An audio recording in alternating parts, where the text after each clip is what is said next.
So we're here at Wizard World, St. Louis, and he's a Juilliard-trained actor. You know him as Spike on Buffy the Vampire Slayer and Angel. He's also Milton Fine on Smallville. Of course, Captain John Hart from Torchwood, and his many voiceover roles, the incomparable James Marsters. Thank you very much for being with us today. Yeah, it's good to be here. So I know you've your band, you're a musician. Yeah. Ghost of the Robot. If someone asked you, hey, tomorrow you have to make a decision, just acting or just musician, what would you pick?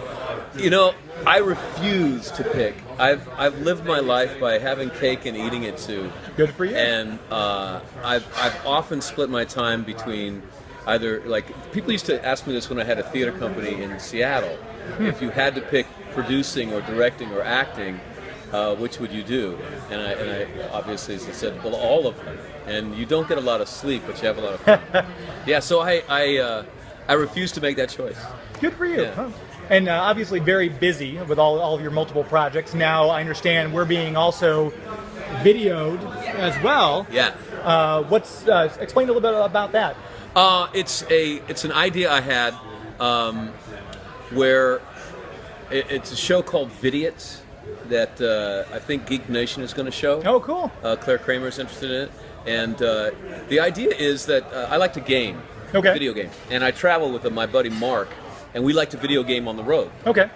And we get stuck on a level, you go to the internet and you find out how to do it by watching someone else game. And there's a lot of people like to watch these things, but all of them is basically watching someone play much better than you.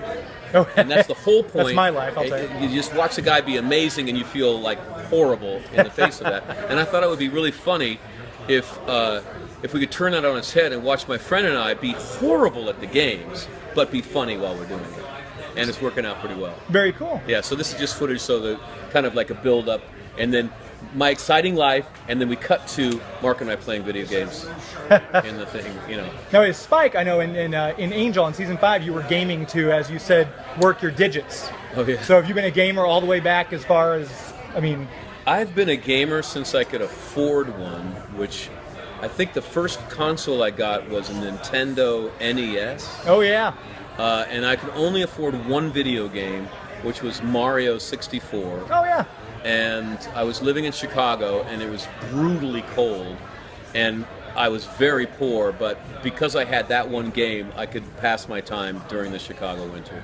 So are you still a Nintendo guy, or do you have an Xbox One now, or what do you play? I'm a PlayStation guy. PlayStation? Yeah. Very nice. Yeah. You got to pick one. The Xbox One is really good, but you got to pick one, or else you have to buy all the games double. Right, twice. that's true. So if we see you in your video, you'll be playing on the PS. Yeah. Very cool, very cool. And I got to ask you, since you played both Milton Fine in Smallville and you voiced Lex Luthor, Batman vs. Superman, did you have a favorite? Were you happy with the way it came out? I haven't been able to see it yet. Oh, okay, all right. Yeah, I won't ruin it for you then. I just got back from Paris. Who wins? I just got back from Paris, and then I went to visit my dad. So I haven't seen anything yet. Okay. Busy guy, obviously. Yeah. But you know, I think that Ben Affleck is a really good actor, and I hope he directs a Batman film.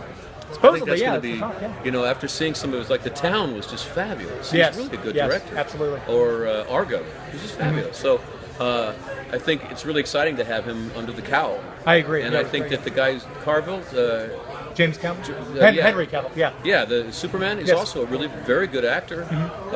I saw him in what was that other movie? I forget. He's a very good actor as well, and I think that they do justice to the roles, and I just hope that the script can. Okay, this is the thing though. This is my problem with the Superman movie. Okay. Is that Superman is a Christ figure for a secular world. Sure. Which is, we want someone to come down from on high and solve all this stuff for us, because it's a messed up world, and we want someone to come down and fix it. And I think that the Donner film, the 76 film, knew that very much, and they just got a bullseye about why that character is so powerful. I think actually Smallville, with the song that the show had, "Save Me." Yes, yes. I was just, and I thought that's exactly it, and I think that's that's how Superman functions the best. And I think that the latest Superman movie had him questioning himself and had him feel like an outsider. And I'm not sure that that's how to really make the character sing.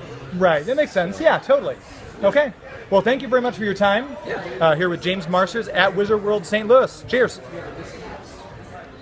Great.